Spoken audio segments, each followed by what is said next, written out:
ওম নমঃ শিবায়। ওম নমঃ শিবায়। ওম নমঃ শিবায়। সমস্ত ব্রতের মধ্যে সর্বশ্রেষ্ঠ ব্রত হল এই মহাশিবরাত্রি। হিন্দু সম্প্রদায়ের প্রায় সকলের নিকট একটি অত্যন্ত গুরুত্বপূর্ণ ধর্মীয় আচার অনুষ্ঠান এই মহাশিবরাত্রি। এই মহাশিবরাত্রি ফাল্গুন মাসের কৃষ্ণপক্ষের চতুর্দশ তিথিতে পালন করা হয়ে থাকে।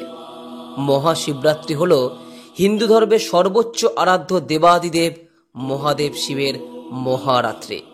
শুধুমাত্র ভারতবর্ষ নয়, বিশ্বের বিভিন্ন দেশের কোটি কোটি মানুষ এই মহাশিবরাত্রি পালন করে থাকে।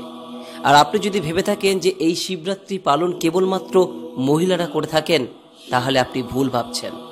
কারণ বিশ্বের বিভিন্ন দেশে বিভিন্ন জায়গায় এই শিবরাত্রি নারী পুরুষ নির্বিশেষে পালন করা হয়। কিন্তু প্রশ্ন হলো যে শিবরাত্রি কেন পালন করা হয়? কেনই বা বিভিন্ন দেশের কোটি কোটি সাধারণ মানুষ, তা সে নারী হোক পুরুষ হোক, শিক্ষিত হোক অশিক্ষিত হোক, সকলেই বর্তমানে শিবরাত্রি পালন করছে। আজ এই ভিডিওর মাধ্যমে এই বিষয়ে আপনাদের সামনে বিস্তারিত আলোচনা করব এবং ভিডিওর শেষ অংশে এই সম্পর্কে একটি সুন্দর গল্প কথা রয়েছে, যা আমাদের চিত্তকে অনেকটাই পরিশুদ্ধ করে, সেই বিষয়েও ব্যক্ত করব। এবং সর্বোপরি এই বছর 1431 বঙ্গাব্দ 2025 সালে এই মহাশিবরাত্রি কবে এবং কখন পড়েছে, কোন সময় মহাশিবরাত্রি পূজার জন্য সবথেকে আদর্শ সময়, এই সমস্ত কিছু বিষয় নিয়ে এই ভিডিওতে বিস্তারিত আলোচনা করব। আশা করি দর্শক বন্ধুরা এই ভিডিওটি আপনাকে সমৃদ্ধ করবে। নমস্কার দর্শক বন্ধুরা, অমৃত কথা এই চ্যানেলে জানাই আপনাদের সুস্বাগতম।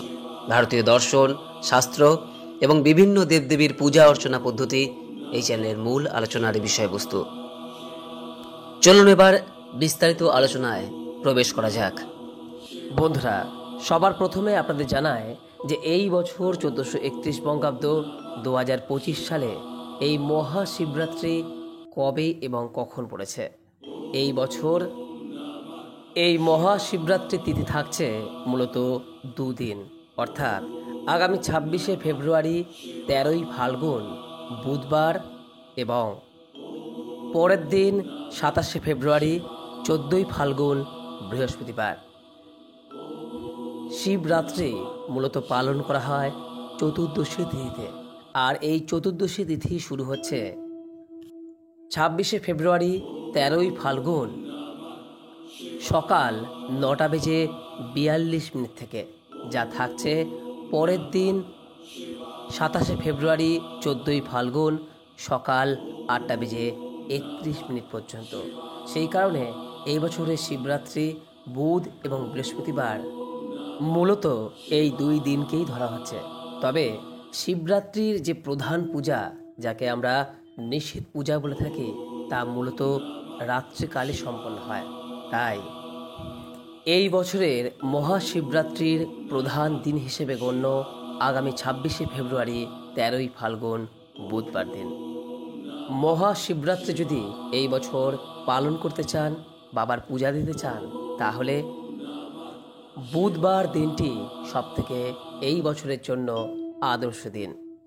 বুধবার সন্ধ্যা 6:19 থেকে বাবার প্রথম প্রহরের পূজা শুরু করা যাবে এবং মহাশিবরাত্রির যে প্রধান পূজা, যাকে নিশীথ পূজা বলা হয়, তা সম্পন্ন করতে হবে বুধবার রাত্রি 12:09 থেকে 12:59 পর্যন্ত।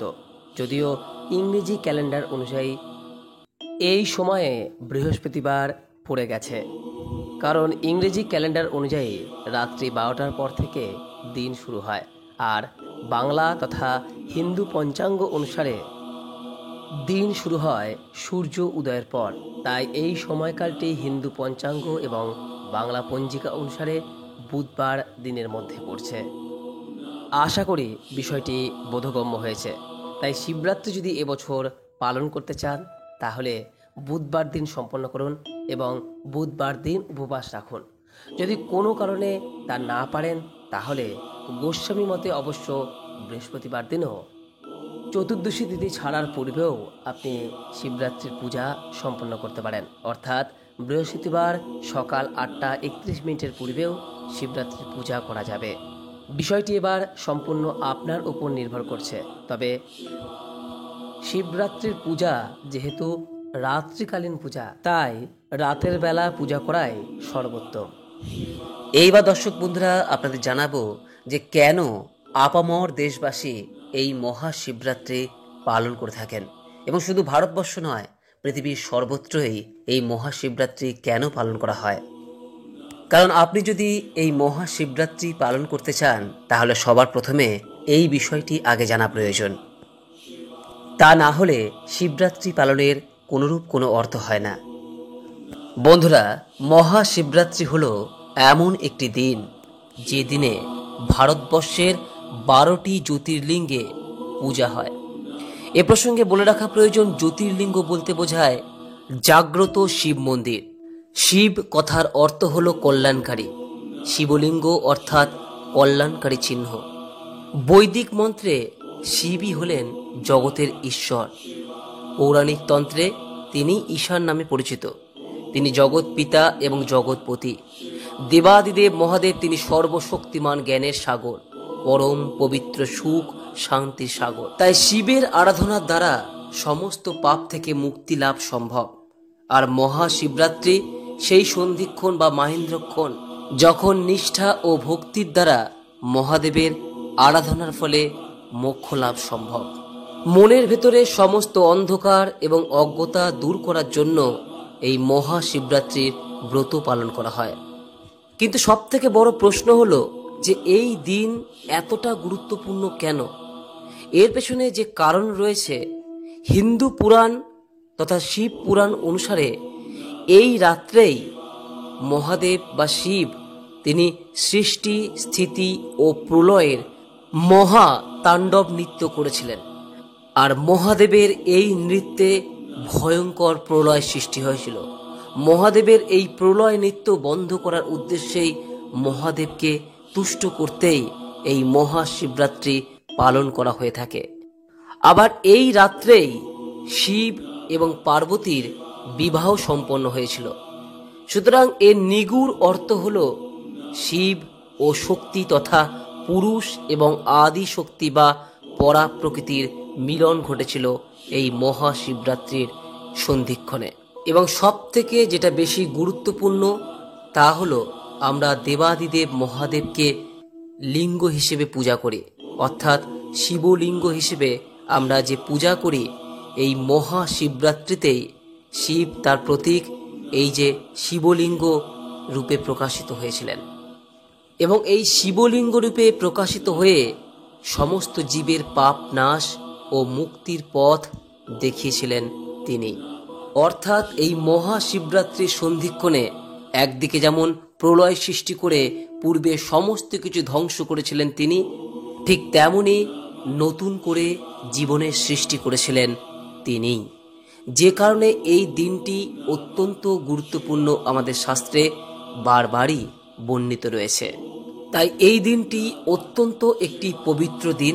আর এই দিনে যদি ব্রত রাখা যায়, অর্থাৎ নিষ্ঠা ও ভক্তি সহকারে যদি এই দিনটি পালন করা সম্ভব হয়, তাহলে সেক্ষেত্রে আমাদের ভেতরের রজগুণ এবং তমগুণকে নিয়ন্ত্রণে রাখা সম্ভব হয়।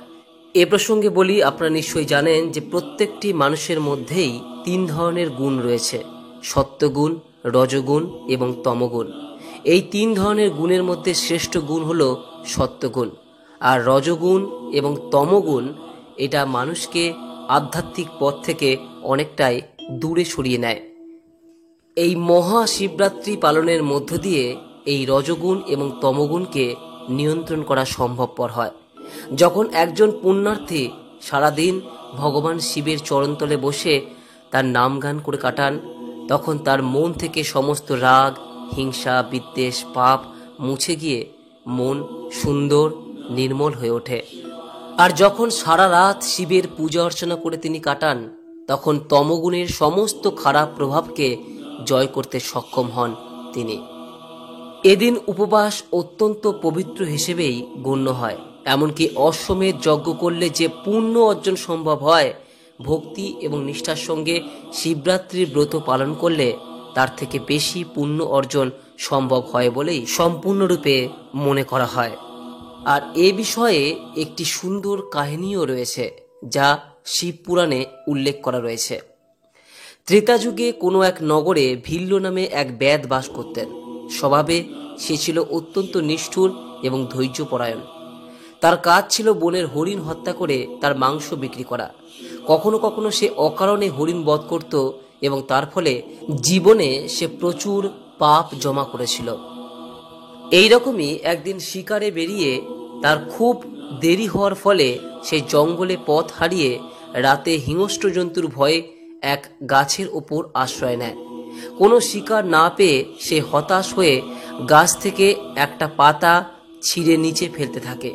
সেই গাছটি ছিল বেলগাছ, আর সেই বেলগাছের নিচে একটি শিবলিঙ্গ ছিল। আর সেদিন ছিল শিব চতুর্দশী অর্থাৎ মহাশিবরাত্রি। তার উপর ব্যাধও ছিল উপবাসী, অর্থাৎ সারাদিন তার কিছুই খাওয়া হয়নি। ব্যাধের ফেলা বেলপাতাগুলো শিবলিঙ্গের মাথায় পড়ে এবং এর সাথে তার খাবারের জল থেকেও কিছুটা জল শিবলিঙ্গের মাথায় পড়ে। আশুতোষ মহাদেব সেই জল এবং বেলপাতাকে ব্যাধের পুজো বলে গ্রহণ করে অত্যন্ত খুশি হন। মহাদেব খুশি হওয়ার ফলে ব্যাধের জন্মকৃত পাপ অনেকাংশেই দূরীভূত হয়ে যায়। আর এরপর ব্যাধ যখন বাড়ি ফিরে আসে, তখন নিজের খাবার সে এক অতিথিকে দিয়ে দেয়। এতে তার ব্রতের পরম ফল লাভ হয়। এই ঘটনার পর থেকেই ব্যাধের মনোজগতে এক অভূতপূর্ব পরিবর্তন লক্ষ্য করা যায়। ব্যাধ তার নিষ্ঠুর হিংসা মনোবৃত্তি পরিত্যাগ করে অন্য পেশায় নিজেকে নিয়োজিত করে এবং পরোপকারী এবং আধ্যাত্মিক চিন্তায় নিমগ্ন হয় এবং মৃত্যুর পর জন্ম মৃত্যুর চক্রের বন্ধন থেকে মুক্ত হয়ে পরম মোক্ষ লাভ করে। এইভাবে ভিল্ল ব্যাধের মতো একজন দুর্জন ব্যক্তি অজান্তে শিব পূজা বা শিবের মহান কৃপা লাভ করে তার নিজ মনুষ্য জন্ম সার্থক করে। এই হলো শিব পূজা করার মহাফল। শিব হলেন আশুতোষ, তাই সহজেই তাকে সামান্য ভক্তিতেই জয় করা যায়, নিজের করা যায়, শিব সান্নিধ্য লাভ করা যায়। শত সহস্র যজ্ঞানুষ্ঠান, শাস্ত্র আলোচনা, ধর্মানুষ্ঠান, তীর্থযাত্রা করে যে ফল লাভ হয়, শিবরাত্রির ব্রত উদযাপন করলে তার সহস্র গুণ ফল লাভ সম্ভব হয়, এমনটাই শাস্ত্রে বর্ণিত রয়েছে। তবে পরিশেষে একটি বিষয় বলবো যে যখনই আপনি এই মহাশিবরাত্রি পালনের কথা ভাবছেন, সবার প্রথমে যে বিষয়টি সবথেকে বেশি প্রয়োজন তা হলো মনের মধ্যে নিষ্ঠা, ভক্তি এবং সমস্ত ধরনের বিদ্বেষ, ঘৃণা, হিংসা পরিত্যাগ করেই তবেই এই ব্রত পালন করবেন, তবেই এর পূর্ণ ফল পাওয়া সম্ভব। যাই হোক, এই বিষয়ে আশা করি কিছুটা সমৃদ্ধ হতে পেরেছেন। যদি কোনো প্রশ্ন বা মতামত থাকে নিচে কমেন্ট বক্সে অবশ্যই জানাবেন। ভিডিওটি আজ এখানেই শেষ করলাম। নমস্কার, ধন্যবাদ। ঈশ্বর আপনার মঙ্গল করুক।